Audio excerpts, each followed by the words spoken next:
we are using the Primaris Blood Angels upgrade sprue. The shoulder pad here was pre-painted on the sprue. The painted pad was removed from the sprue and then cleaned up, leaving small unpainted areas that will be dealt with later. It is always best to dry fit parts before assembly.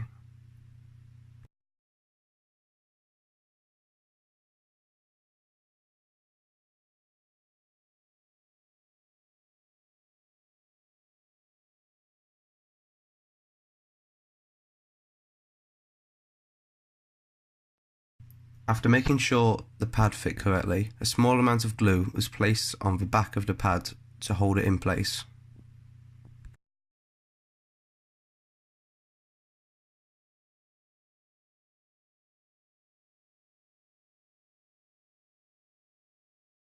The pad was then press fit back onto the model and left for a moment to dry.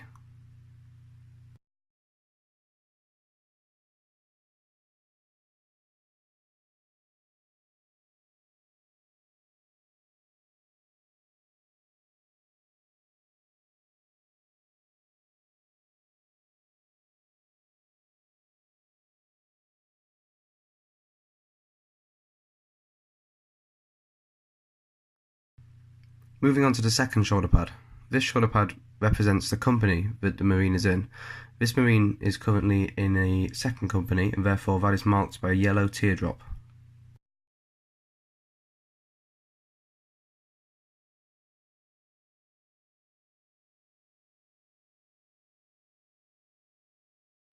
The rough shape of the teardrop is marked out in yellow.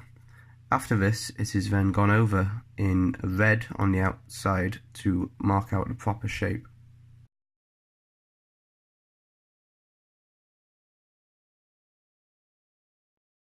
All of these markings can also be added with decals, however I find to test your skills is more valuable in the long run to try and paint.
It will usually take a few attempts to get the shape correct.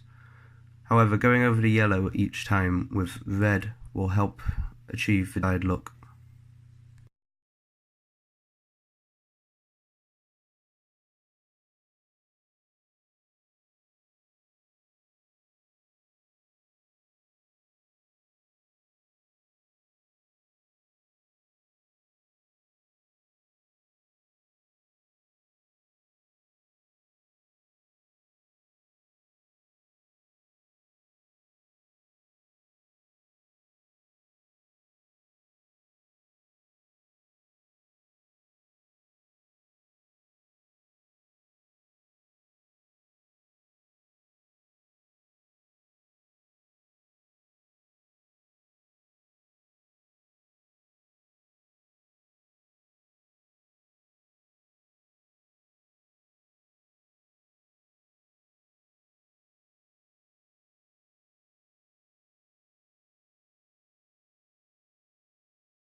The next step is to remove the pad from the sprue. Using clippers, carefully remove the pad and then using a knife go over the edges to remove any excess.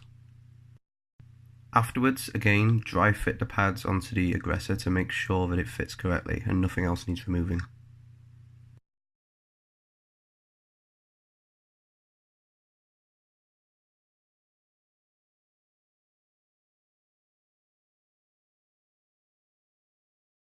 Once you are happy with the dry fit, once again simply add a couple of drops of glue onto the back of the pad and then push the pad onto the shoulder pad of the aggressor. Then leave it for a couple of moments so it can dry.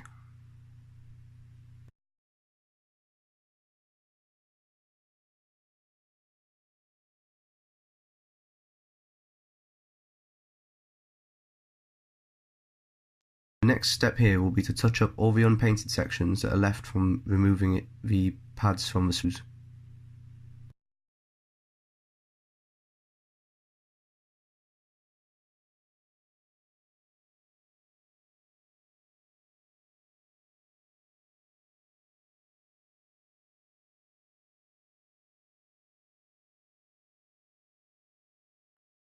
This is achieved quite simply by just going over all the sections that you see with the Mephiston red used for the armour.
Here is a display of the final piece.